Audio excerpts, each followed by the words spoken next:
Welcome everyone to today's event on the deployment of COVID-19 to undermine sexual and reproductive health. I'm Katherine Franke from Columbia Law School in the Center for Gender and Sexuality Law at Columbia Law School, and we're just thrilled to have you join us today. This event is part of a series that we've been running in a really wonderful collaboration, partly with Columbia, on COVID-19 advancing rights and justice during a pandemic. It's a virtual event series, and if you go to our website, you'll see recordings of all of our past events.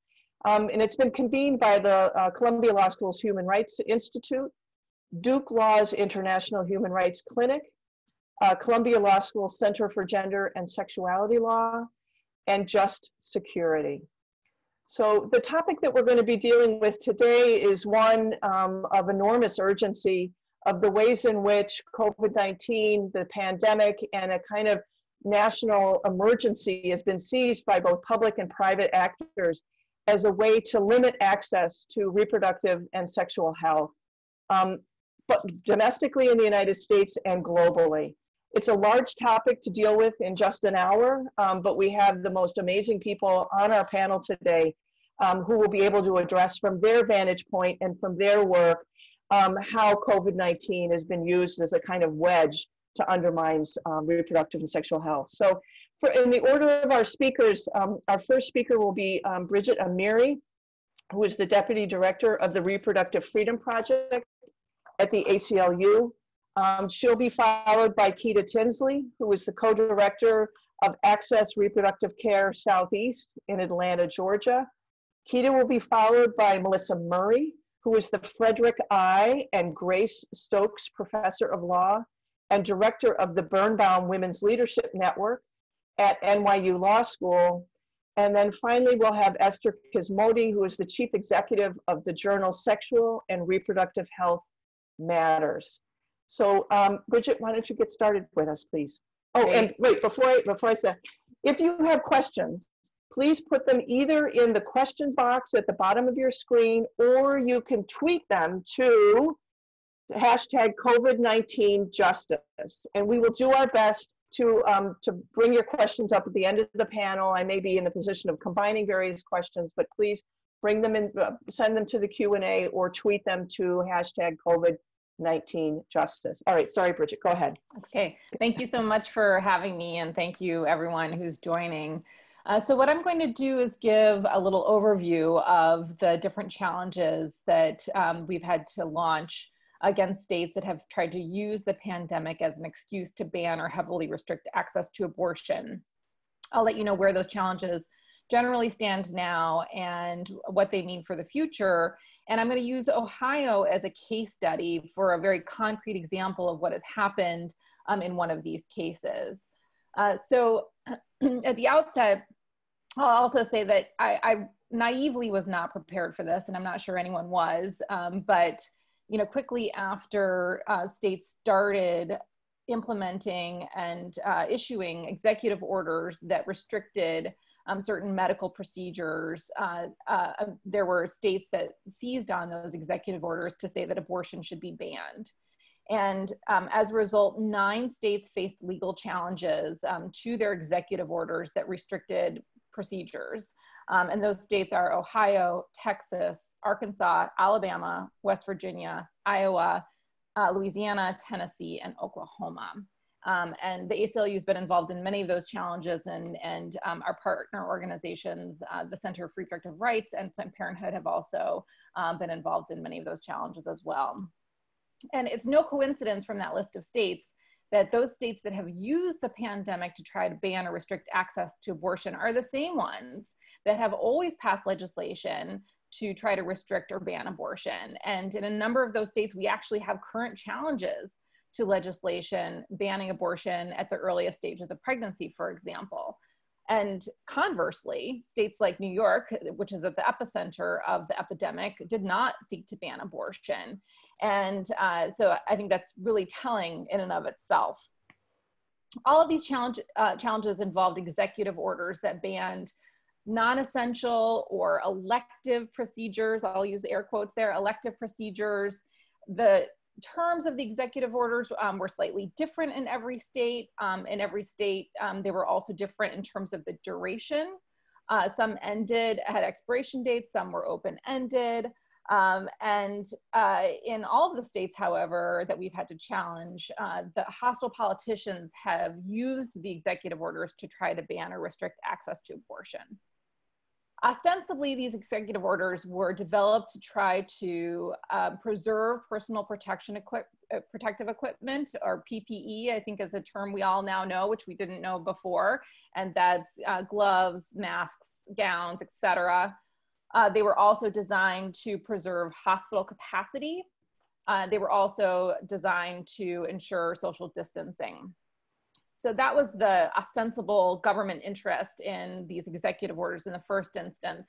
And that comes up in the context of our constitutional challenges when you see the government's defense of why abortion should be restricted or banned in light of the pandemic. Right out of the gate, the American College of Obstetricians and Gynecologists and the American Medical Association had statements out saying that abortion is an essential medical procedure. It cannot be delayed without risking a patient's health and should not be postponed given the pandemic. So that was a very strong statement from the leading medical communities on our side, saying you can't ban abortion during the pandemic without devastating consequences. And while abortion is one of the safest medical procedures in the country and much safer than childbirth, each week of delay increases the risks associated with the procedure. And so obviously not in addition to the delay, the psychological impact of someone being delayed access to an abortion that they have decided to have, you also have the increased risks associated with the procedure. And unlike other procedures, pregnancy can't be paused. You can't just say, just stop being pregnant during this pandemic.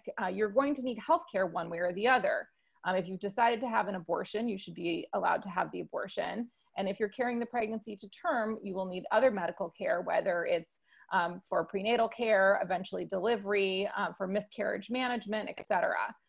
So, our position all along, as was the major medical organizations, is that abortion is essential and cannot be delayed.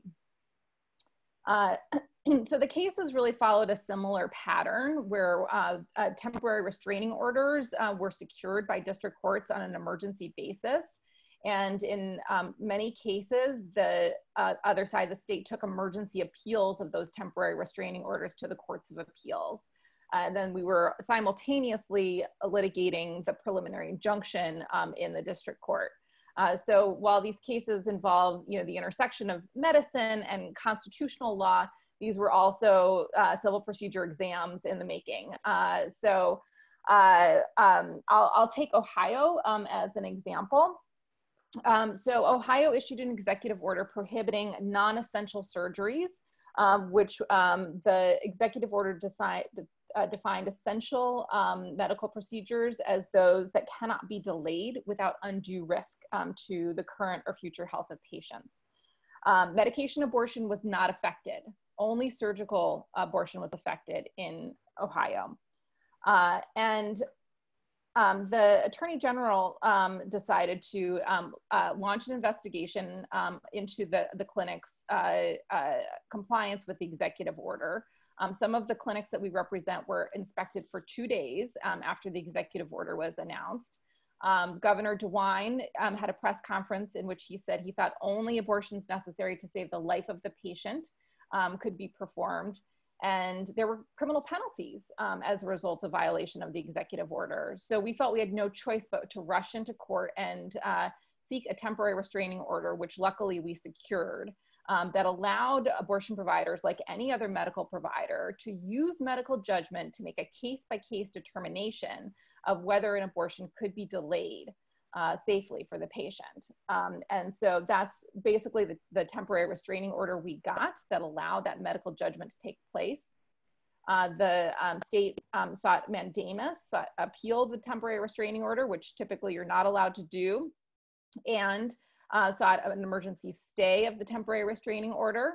The Sixth Circuit Court of Appeals dismissed the appeal, saying that they lacked jurisdiction over an appeal of a TRO, that this was not an extraordinary circumstances, which they should keep the case, keep up the appeal. And subsequently, we got a preliminary injunction, largely tracking the temporary restraining order and really demolishing the state's arguments about why that this was necessary to effectively ban abortion, surgical abortions during the pandemic. And I think the court was really offended that the state, for example, tried to equate abortion with a facelift. And there's some just really wonderful language. I'll generally stop there and say that the executive order was repealed on May 1st. So abortion provision in Ohio is back to 100%, as is true for many of the states where there have been challenges. The executive orders are in states where those states are opening up. You know, in my mind, prematurely, but as a result, the executive orders about surgeries are being withdrawn. So there's a full abortion provision in Ohio, Texas, Alabama, West Virginia, Iowa, Louisiana, and Tennessee. Arkansas and Oklahoma are the ones that are still in some rough spots right now. So I'll stop there, and I'm passing it back to you, Katherine. Thank you so much, Brigitte. And I will remind you, if you have questions, please tweet them to hashtag COVID-19 Justice or put them into the question box at the bottom of your screen. Quita, please give us a sense of what's going on in Georgia and with your community. Hi everyone, my name is Quita Tinsley and I'm the co-director of Access to Reproductive Care-Southeast, or ARC-Southeast. And we are a reproductive justice organization that does abortion funding and provides practical support to people seeking care in 6 states across the Southeast. So we're based here in Georgia, however, we also serve Alabama, Florida, Mississippi, South Carolina, and Tennessee. So as Brigitte was naming the states that have put policies in place to make abortion care non-essential, 3 of those states are within our service region. So today is actually a very exciting day for ARC-Southeast. It's our 5th anniversary. We were founded on May 5th, 2015. It's an interesting time to be celebrating an anniversary, or a fundiversary as we call it. But I think this time now more than ever shows us why abortion funds are important and critical to ensuring that people have access to abortion care. So I want to give a brief overview of ARC-Southeast, who we are and what we do, and what is happening here in the South and why it's so critical to have a community response to barriers to abortion care. So ARC-Southeast was founded in 2015, like I said, by 3 Black women who actually met each other while working in a local abortion clinic here in Atlanta. And every day they were witnessing primarily people of color, low-income folks from rural areas being so impacted by abortion barriers that they weren't able to show up to their appointments. So oftentimes it was a lack of funding, sometimes it was not having a ride, sometimes it was not having a place to stay. And these were all reasons that were preventing people from coming into the clinic. And so they decided to start an abortion fund to be able to show up for Southerners to ensure that they always had access to care. And it's important having an abortion fund in the South. So we take a different approach to abortion funding. We take a regional approach, because being in the South, the reality is what happens in one state has an impact on all of the other states as well. So when thinking about abortion care or access to abortion care in the Southeast, 95% of counties in the Southeast do not have a known abortion provider. And 88% of our callers have Medicaid or uninsured. So we see that there's like a lack of access to abortion care, where there's actually an overall lack of access to healthcare in the South. And it's important to root that, like, healthcare, abortion is healthcare. And when we think about that lack of access in the South and what's happening with COVID, there's an overall lack of healthcare for folks living here. And the barriers that exist, so 1/3 of our callers have to travel outside of their home state for care. And when we think about Medicaid expansion, so Medicaid does not cross state lines with you, but the reality is that most states in the Southeast, all of the states that we actually serve, have not expanded Medicaid. So that's in two senses. So they have not expanded Medicaid under the Affordable Care Act. So many folks do not have access to health care, but also thinking about Medicaid has not been expanded, so state Medicaid programs do not cover abortion. So anytime low-income folks decide that they need or want abortion care, they are being forced to pay out of pocket to access that care. And with what's currently happening with COVID, so as Brigitte talked about, all the states who are putting these barriers in place, people are having to travel further and wider to access care and are being forced to travel across state lines. So immediately what we saw, what was happening in Tennessee, which had a similar policy in place as Ohio, surgical procedures were not allowed to happen anymore because they were deemed non-essential, and only medication abortion was allowed to happen. So anyone who was past the limit to be able to access medication abortion was having to travel out of state for care. And Texas and Louisiana are not in our service region, but however, as those states put in their executive orders, we start to see people traveling from out of Texas and Louisiana into our service region for care. And when we think about that, it's not just people having to travel. So in a normal sense, when there isn't a global pandemic happening, people are having to figure out, where do their children go? How will they be able to take time off of work? How will they not only be able to afford their abortion procedure, but also thinking about gas, lodging, prescriptions, and all of these things as well. And during a global pandemic, all of these things become even more complicated for people. So if your childcare facility is closed because of COVID, really, where do your children go? If states are starting to close their borders to prevent the spread of COVID, where can you even access care outside of your home state, which is definitely something that we saw happening in Tennessee, with the neighboring state of Kentucky starting to have a stronger approach to combating COVID. So in this moment, so we're like, what is ARC Southeast's approach? So we're still doing what we do. We're just doing it a little bit differently. And in this moment where people are talking about mutual aid, we think it's important for people to really remember that abortion funding has always been mutual aid. And now is an important moment for all of us as community to think about what is our personal responsibility to show up for each other.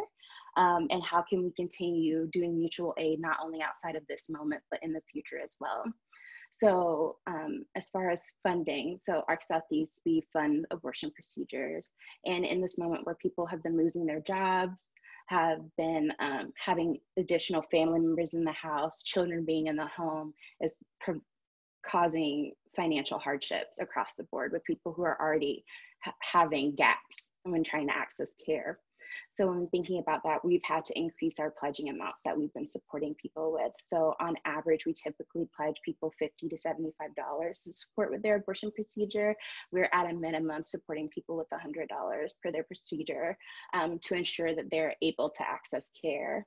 And I like to throw this number. So in our first 6 months of operation, when we opened in July of 2016, we funded $20,000 for abortion funding and practical support, and we were so excited. But in this year, we've funded the first 3 months of this year. So as we're thinking about COVID, really March was like the beginning. But in the first 3 months of this year, we funded over $130,000 in abortion funding alone. And in the month of March, when we began to really see the spread of COVID happen in state responses, we funded $54,000. And that is just a fraction of the actual need because we are not covering people's entire procedure, which starts at about $500 at the earliest in their pregnancies. And also, ARC Southeast provides practical support to people seeking care. So when people need rides, lodging, childcare, support with prescriptions, we also support with that as well. And in typical times, we usually have a network of volunteers of over 100 folks, primarily within the Southeast, but across the country as well. We're able to support with giving folks those rides, opening up their home for a place for folks to stay at no cost. However, with COVID, we've had to shut down our practical support program, as many other abortion funds have across the country, just to ensure that our volunteers and our callers remain safe. which means that we're having to pay out of or we're having to support people with paying for hotels so that they don't have to pay out of pocket for it, paying for their hotels, supporting with getting their rideshare costs covered, supporting with their childcare costs, because now often people are having to turn to family members to take care of their children while they are accessing care. And I keep talking about childcare because 76% of our callers are already parents. And we know that most people who have abortions are already parents. So not only are they thinking about the pregnancy that they currently have, but they're thinking about continuing to support the children that they already have. And we also, in addition to the funding and practical support, we do advocacy and education, because when we think about how states are trying to deem abortion as non-essential, this is a part of stigma. And so abortion, especially in places like the South, abortion is kind of like the word that you don't say. And it's reflected in the lack of clinics across the South as well. But it's important that we talk about abortion access and the lack of access, and the reality that 1 in 4 people within their lifetime will have an abortion, at least one abortion. So many of folks are having abortions, and it's not a dirty word. We have to bust the stigma, and we also have to think about how do we actually show up for each other. So ARC Southeast, the funding that we do is not some magical money that we pull from a tree somewhere, right? It's actual community support. So folks actually donate and fundraise to support other folks in community accessing their abortions and opening their homes and doing what they can to support people and getting the care that they need and want for themselves and their families. And yeah, I'll stop there, and I can talk a little bit more. If people have questions about how they can show up, I can let you know the ways that you can show up for abortion care in the Southeast of the country.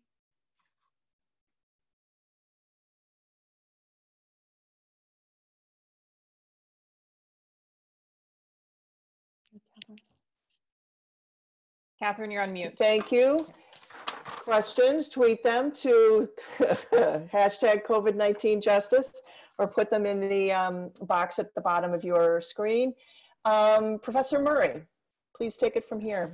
Right, thank you. Thanks for hosting this, Katherine, and to the center. This is really fantastic. And I don't want to belabor what Brigitte and Quita have said. I will just say that the pandemic has provided what I call COVID opportunism for states to continue what has been a pretty rapid campaign to continue limiting access to abortion over the course of this pandemic. So it's not surprising that it's happened. It is surprising that it's happened with such alacrity. And so just a couple of things I wanted to highlight about the reproductive rights landscape.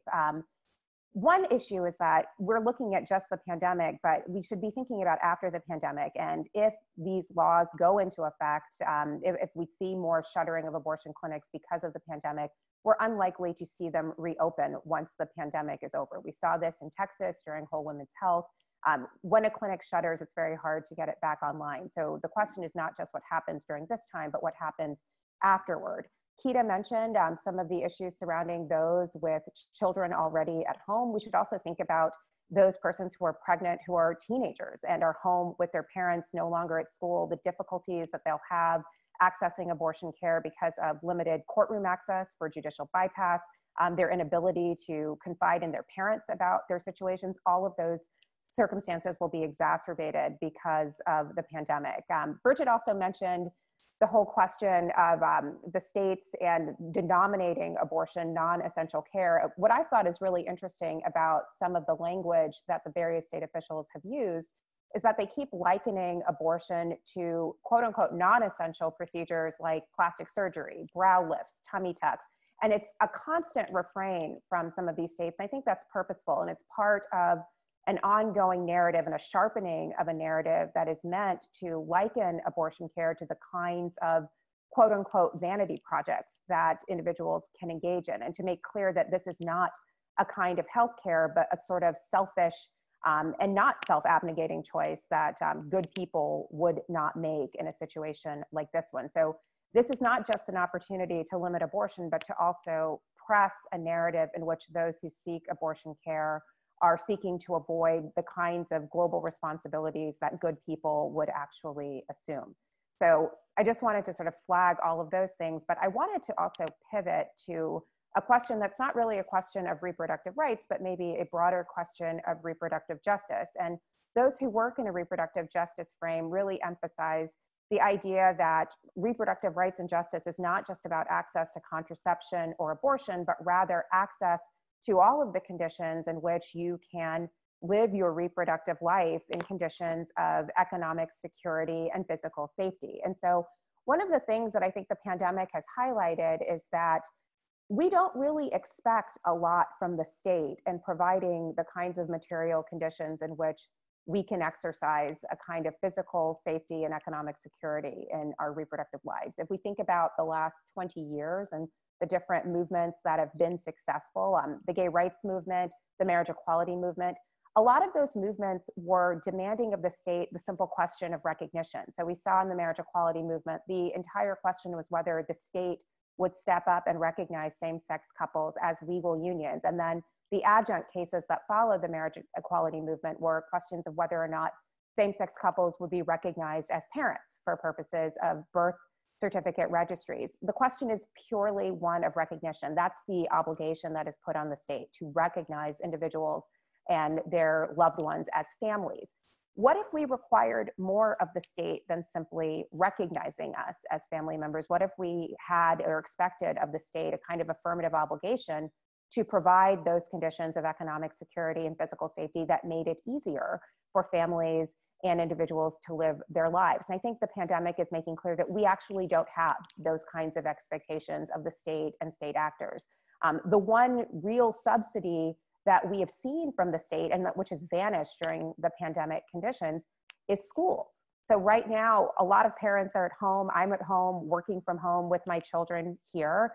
And it's become all too plain to me that school is actually the one kind of subsidy for childcare that we get from the government on a regular basis. There's obviously other forms of subsidy, but school is sort of a universal subsidy that people with children, people who are caring for children have. And in this pandemic condition, we can't expect that anymore.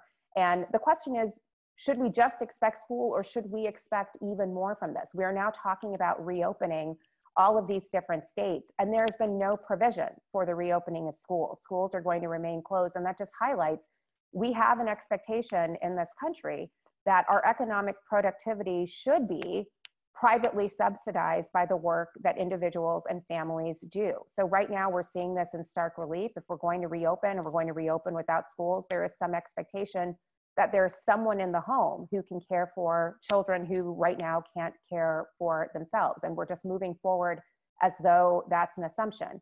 In a lot of families, that will have a very gendered cast. Those who will be staying at home or who are expected to stay at home with children are likely to be women, or those who make less in the family economy, which historically has been women. And we're going to see the kinds of gaps, the inequality in gendered pay, the inequality in workforce participation, all of that's going to be exacerbated by this pandemic as we begin to reopen, and we reopen without the kind of safety net, even the thin safety net that we've experienced over the last couple of years. And so I just want to go back to something that Quita says. We have been showing up for each other over the last 20 years, and we'll continue to show up for each other. But showing up for each other is really a form of privatizing dependency. And we've done that because the state hasn't been there. And so I think one of the real opportunities of this crisis is that it has shown us that privatization can only get us so far. We can only show up for each other in ways that are meaningful so long as the outside conditions are receptive to that and hospitable to it. And these conditions aren't. So what are we going to do in a period of real disaster? What are we going to demand from the state as we go forward? It can't simply be a question of showing up. I think this is a moment where we should and can demand that the state show up for all of us. So I'll stop there. Thank you, Melissa. That was really helpful. Eszter. You're on mute, Eszter.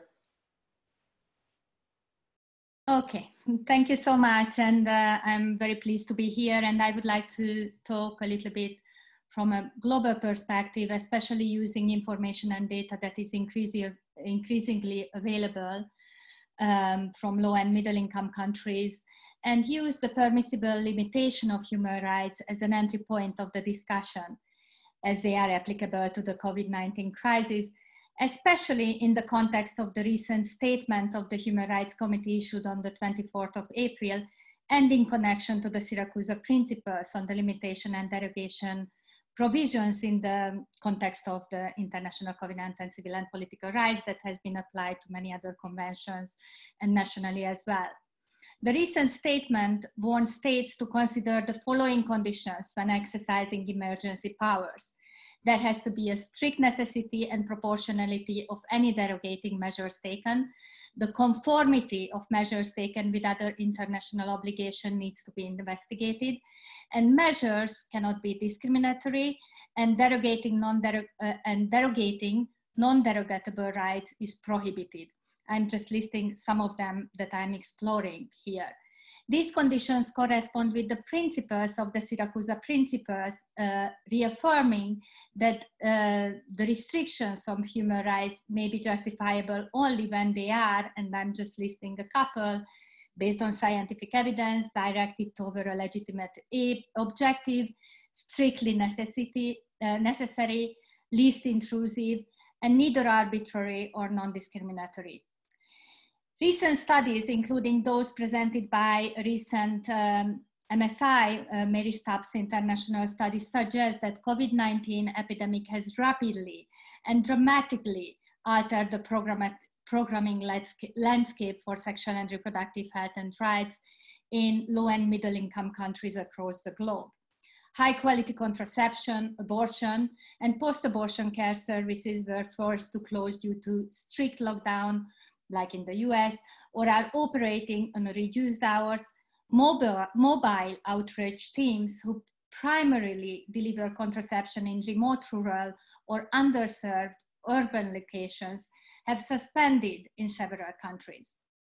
Channels are affected by shortages of products in the supply chain, and there is documented reports of increased stigma towards healthcare providers and against clients who have used those health systems. I would like to explore a little bit the numbers. There are various calculations suggesting a detrimental impact on sexual and reproductive health and the life of women and girls due to state actions intentionally obstructing the provision of these services or failing to act in a manner that can enable the provision of these services.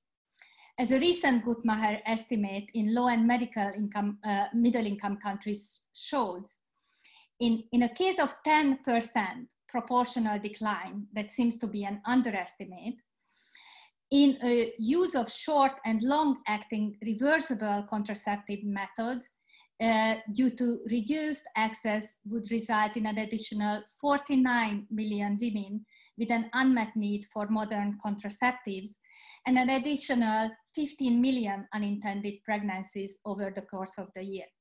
Even in a case of modest decline of 10% in coverage of pregnancy-related and newborn healthcare, an additional 1.7 million women who give birth and 2.6 million newborns would experience major complication but would not receive, if they don't receive the care needed. This would result in an additional 28,000 maternal deaths and 168,000 newborn deaths. If abortion was considered a non-essential service, so that 10% of women who would normally have a safe abortion instead resorted to an unsafe method, and an additional 3.3 million unsafe abortions would occur with additional significant number of deaths. I'm sorry about the numbers, but we listen endlessly to the numbers in relation to COVID-19 on a daily basis. It's important to listen to the numbers as a result of estimates as well. Based on increasingly evidence-based information such as this one, the obstruction of safe abortion and contraceptive services or the failure to provide access to them would not meet the Syracuse principle requirements. One, the restriction on denial of services would not be based on scientific evidence. We have plenty of evidence from all over the world that shows that abortion is a time-sensitive service with delays and denials leading to unsafe abortion. Two, in terms of investigating necessity. As Jamie Todd-Kerr and Pajal Shah points out in their recent paper, given the time sensitivity of abortion and the health risk, prohibiting access to abortion is a disproportionate response. Therefore, abortion needs to be considered as an essential medical service. Looking at the least intrusive and restrictive availability test, good practices from various countries now show that the state could facilitate self-managed medical abortion, emergency contraception, for example, through telemedicine, by waiving requirements that entail one or more clinical visits, including mandatory waiting periods, providing telemedicine counseling, and mail delivery of abortion and contraception. Programmatic response in low and middle income countries also shows that the response may include the exploration of partnerships with online pharmacy retailers, and also investigating whether these pharmacies can be points for sale and distribution of essential reproductive health products, as pointed out by Katherine in her upcoming paper. When we look at the test of non-discriminatory measures, state arbitrary actions or their failure to provide services in alternative ways clearly discriminatory, since, as previous speaker pointed out, it affects only those segments of the population, women and girls, who need abortion, contraception, and safe maternal health services, and it is discriminatory against rural women and adolescents, for example. Continuing with the examination of the arbitrary and discriminatory nature of state actions takes us to the marginalized population, such as women living with disability, transgender people, sex workers, people living with HIV experiences. The common experience of these populations, and it's an interesting pattern that different population groups are showing, and it has been, for example, explained by Mauro Cabral and Lizzie Kiyama in a recent SRHM webinar. The pandemic is not introducing radically new challenges in the lived realities of these populations. The general population across the globe is now experiencing that many of these marginalized population live in, such as adolescents, persons with disabilities, persons living in rural areas in humanitarian setting, members of the LGBTQI communities. However, when it comes to their experience, it's aggravated. So just two examples. When it comes to the needs and rights of people living with disabilities, there are assumptions, for example, that increased use of technology in delivering crucial messages, whether it's related to hygiene or the provision of sexual and reproductive health services through social media, can reach people with disability, for example, those with hearing impairment. Restrictions on transportation make services even more difficult to reach for people with physical disability.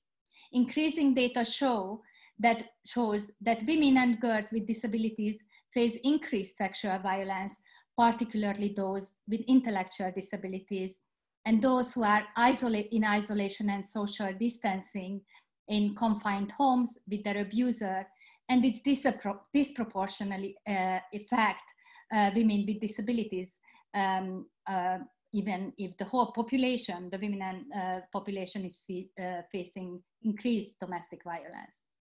In several countries, trans people, sex workers, lesbian and gay population experience aggravated police brutality, find themselves in a situation of extreme vulnerability. In many countries, such as in the US, Brazil, Hungary, waves of institutionalized transphobia increases and homophobia. In these cases, restrictive measures in the absence of provision of alternative solution does not meet the proportionality test and certainly fails non-arbitrary and non-discriminatory requirement, in my opinion. And my last short point, the misuse and overuse of criminal laws have been already found to fail the Syracuse principles, as it has been investigated, for example, in relation to the HIV response, as it has been pointed out by Emily Christie from UNAIDS in the same webinar. Criminalization, and it has been deployed in relation to COVID-19, can further marginalize those whose sexual and reproductive action, behavior, expression already criminalized and who are most vulnerable. Adolescents, people who use drugs, sex workers, people with same-sex sexual orientation, and trans people. While states are allowed to exercise emergency action, criminalization in the broader case, and especially in these cases, certainly fails the test of necessity, evidence-based proportionality, and non-discrimination. So as a conclusion, creating an equitable system that promotes gender equality and non-discrimination is a human rights imperative. Experience of good practices now from all over the world show that we need a multi-stakeholder and multi-sectorial action that is not just a lip service, and global advocacy to reinstate human rights. Thanks. Thank you so much, Eszter. So much to talk about from all of your presentations. I will just remind those who are viewing to put your questions in the Q&A box at the bottom of your screen, or tweet them to hashtag COVID-19 justice. I want to start off, Brigitte's going to have to leave us a little bit early because she's got another pressing meeting at her office or virtual office. But I want to start off with a question with you, Brigitte, which is to give us some insights about the argument that's going to be held in the Supreme Court tomorrow. You know, this week, the Supreme Court has started doing something unprecedented, which is to take oral arguments over the phone. And so we can listen in live to the argument, and the case being argued tomorrow is another of the Little Sisters of the Poor challenges to the Affordable Care Act's requirement that contraceptive coverage be included in employer health plans. Is there anything we should look for tomorrow in particular, Brigitte? And or is there any way in which sort of the specter of COVID-19 and this pandemic and the sense of certain kinds of constitutional rights seems more suspendable, more sort of fragile in this period than others do? And might that affect how the case is argued or decided by the court? Yeah, so thanks, Catherine. So the argument tomorrow, as Catherine mentioned, Trump versus Pennsylvania, the Little Sisters of the Poor intervened, and the question is whether the Trump administration rules that would allow any employer to use its religious beliefs to take away contraception coverage that is otherwise guaranteed by the Affordable Care Act would be allowed to take effect. These rules have not been allowed to take effect. The courts have blocked them. And so the question for the Supreme Court tomorrow is whether they can be allowed to take effect. And the actual arguments are under the Administrative Procedure Act. And so it's kind of nerdy, but one of the fundamental questions involves the Religious Freedom Restoration Act and whether religion can be a justification to be wholly exempt from the contraception coverage requirement, or whether the accommodation that the Obama administration developed that allows employers that have a religious objection to providing contraception can basically take themselves out of the equation, and the insurance company steps in and provides contraception. So I certainly think in a pandemic, people should be all that more concerned about taking away healthcare coverage for any service. Also, that includes contraception as well, for all of the reasons that folks have talked about today, and more so. And so it'll be interesting to see.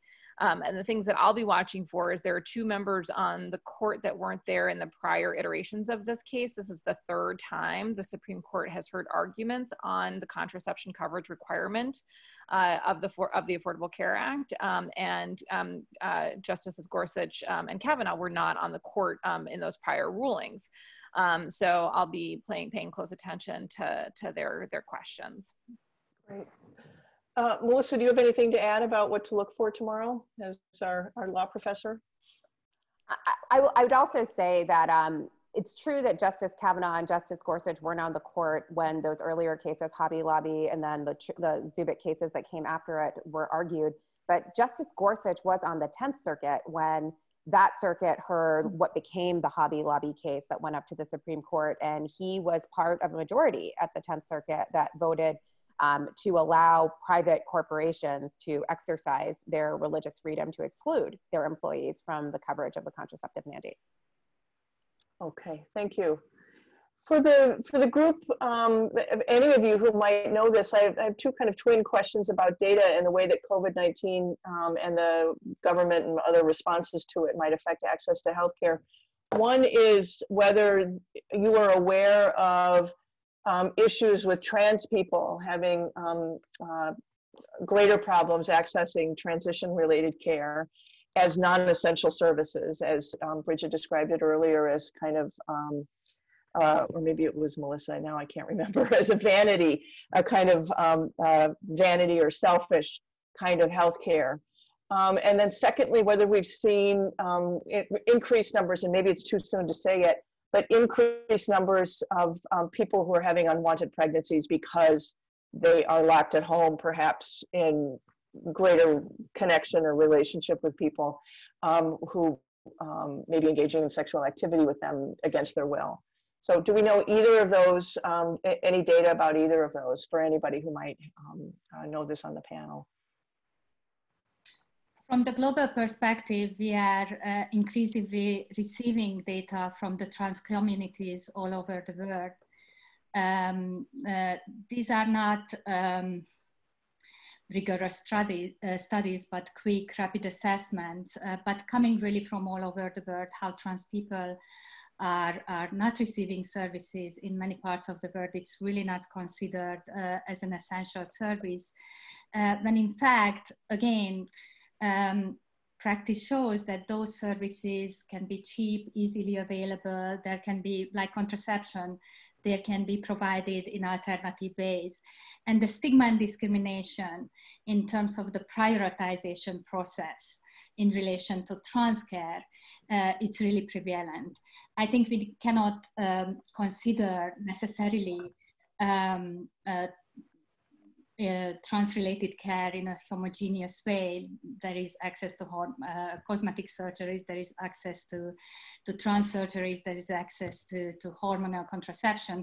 Some of them may take priorities in certain settings, but certainly hormonal treatment should be available easily in alternative ways. And we are reporting, and again, how there is an intersectionality between violence, stigma, and access to services for the trans population is increasingly documented. In terms of violence against and domestic violence and sexual violence, WHO and FIGO and many local and international institutions come up with increasing data on detrimental effect of the situation on domestic violence. There are good practices in terms of availability of shelters in alternative ways, but there is increasing evidence shows absolute ignorance by state as well to addressing the problem. Right, right. Anyone else want to weigh in on this issue? Okay. Really great question that we had that came in over the Q&A has to do with whether there's been any perhaps positive effect of this whole situation and the limits that are placed by state actors on access to what are seen as non-essential surgeries or medical procedures for strengthening medical abortions or abortions outside the surgical settings and strengthening access to telemedicine. Are there workarounds that we're seeing in states where there are constraints on access to surgical abortions that we might be able to build on as we go forward? Brigitte, it looks like you're nodding. Do you want to answer that? I mean, it definitely presents this opportunity, right? In general, there's been a move towards telehealth in general. Unfortunately, a lot of states that heavily restrict access to abortion also have state laws on the books that say that abortion has to be carved out of the telemedicine that is permitted in those states. But I think it exposes that the disingenuousness of that position, that somehow abortion is different than everything else, particularly in this time where a whole bunch of different types of practitioners have been moving towards telehealth. So I don't have a great answer in terms of kind of how that translates, but I think that all of this kind of shows the hypocrisy of carving out abortion, and unfortunately in those states that have capitalized on the COVID pandemic to restrict access to abortion, many of those states also have laws that says that abortion can't be done through telemed. Right. A couple of states have actually specifically denominated abortion as outside of those non-essential services that can be limited during a pandemic condition. So I think New Jersey and New York are among the limited number of states that have specifically done that. So that's something I think that's encouraging. A note about telemedicine.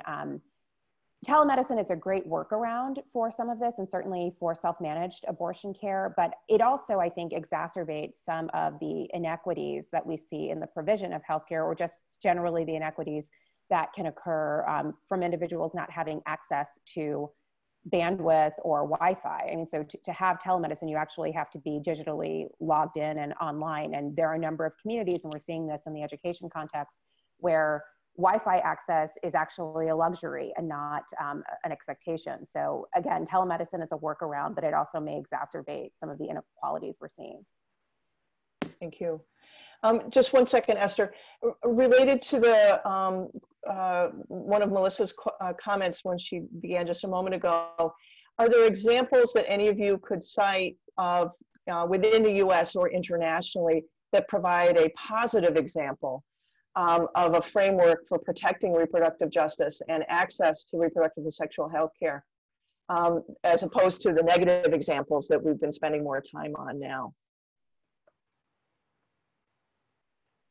I mean, I'll just say before I have to jump off, you know, unfortunately, that's generally not how our federal constitution or our state constitutions are set up in terms of these positive rights versus negative rights. But there are some state constitutions that provide greater protection for abortion and contraception than the federal constitution, and some state constitutions that also have protections for health in general and education. So there are a couple of state constitutions that I think could be looked to for broader protections. But you know, generally, our U.S. system is often one of negative rights versus positive rights, or so I was taught in law school. But I defer to the professors who can expand on that. And with that, I'm going to have to jump off. I'm so sorry, but thank you so much. Brigitte, thank you for joining us, and thank you for all the work you're doing. I know it's a tough time. Thanks. Eszter, did you have a comment you wanted to make earlier? Yes, I think there's an excellent blog written by Christina Zampas, and now there is more and more information about it, that for many, many years we are advocating for the elimination of unnecessary barriers in relation to accessing services that are not justified on the human rights or the public health grounds, such as waiting periods for abortion, prescription only access to emergency contraception, authorization requirement for married women and adolescents, and many states and local authorities recognizing that the confinement, or actually in confinement, these barriers make accessibility for women, and especially for adolescents, impossible to access those services. There's no way that adolescent can sneak out 5 times to get permission from a committee to get safe abortion services. And there are different settings, including in different parts of the globe, when actually these requirements are suspended, and including prosecution and criminalization of certain use of services. So actually it's a very positive time to show that we can live without those arbitrary barriers in relation to the services.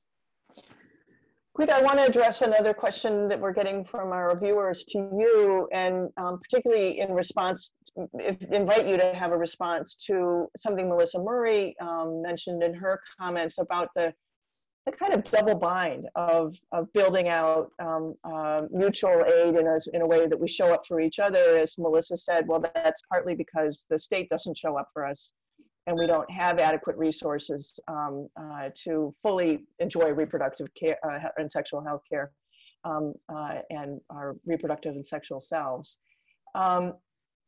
Do you remain convinced that it's the private sector that we should look to civil society, to our communities as the primary source of support? Or how would you imagine us building out both private and public resources collaboratively in an ideal situation, or at least a more ideal than the one we're in now? Yeah, thank you for naming that, Melissa. Yeah, I think it's important to, I honestly think of it as like a both and, right? The reality is abortion funds only exist because the failings of the state. And the reality is abortion funds primarily support people who are low income, folks of color, queer and trans people, young people, people who historically have always been failed by the state, as Eszter noted, that folks like myself or other folks in my community have always been failed by the state. And so that's why we build these mutual aid networks and community services to support each other through the failings of the state. However, that doesn't mean that we should not be pushing the state to actually not only recognize, but actually support folks in community. So for me, when I think about the work that ARC Southeast and other abortion funds do, is we're pushing folks in community to model what we actually want our governments and states to do. So I want my taxpayer dollars to cover abortion access and contraceptives. And until my state actually recognizes and makes that law, I'm willing to do that. And I'm asking other folks in my community to make that commitment as well until our state makes that commitment itself. Sometimes I'm a bit pessimistic and thinking, especially being in the South, right? I mean, historically, the South has not always taken a stance of actually supporting human rights through their policy. But until that day comes, I will definitely do all that I can to support people and hope that other folks join me as well in doing that. Because when we think about what's happening in the South, there's an overall lack of access to care. And as I can't remember who noted it, but like a lot of the states in the South that have these abortion bans in place that were put into place during COVID are beginning to open. And so that's why these policies are no longer in use, because the states are reopening, which is further putting people of color, low income folks, and folks living in rural areas in further danger of being exposed to COVID. So the state of Georgia reopened recently, where I am, and there have been some initial reports that there's a spike of 2,000 recently reported cases of COVID after the state reopened. And so we know that what's happening here in the South in response to abortion access and in response to COVID, this push to reopen our economy is not a people-centered model. It's not actually about making sure that folks who are low income have what they need, because the reality, our unemployment process would be better, and we would actually have the money to support people so that they don't have to work during this time and don't have to expose themselves or their families in order to reopen the economy. Right. So, yeah. Melissa, do you have any response to Quita's comment there? Yeah, I think that's exactly right. I mean, Quita and everyone who's doing the work of these abortion funds are doing it in the absence of state support, and obviously state support would be really important, but even then I think you need some kind of private supplement, and the work that you're doing is vitally important, both in the absence and in the eventual possibility that there is more in the future. Right. We just have another moment or so. So the last question I'd like to pose to any or all of you to answer in the spaces where you're working is the effects of COVID-19 on access to not just reproductive, but sexual health care, and particularly HIV testing and testing for STIs. And that's been suspended in many contexts as well. Obviously, a hugely important form of sexual health care that can save lives. And may in some circumstances be the absence of getting HIV treatment or testing can be more dangerous than COVID. And so do you have any experience or thoughts about what's going on in your communities in terms of the suspension of access to HIV-related and other STI-related care and testing?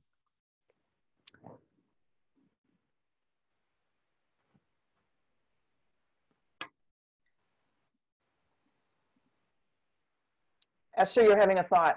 Yes, I think, no, I think there is excellent data coming out and analysis from UNAIDS in this regard, and there is an increased documentation on how people living with HIV do not have access to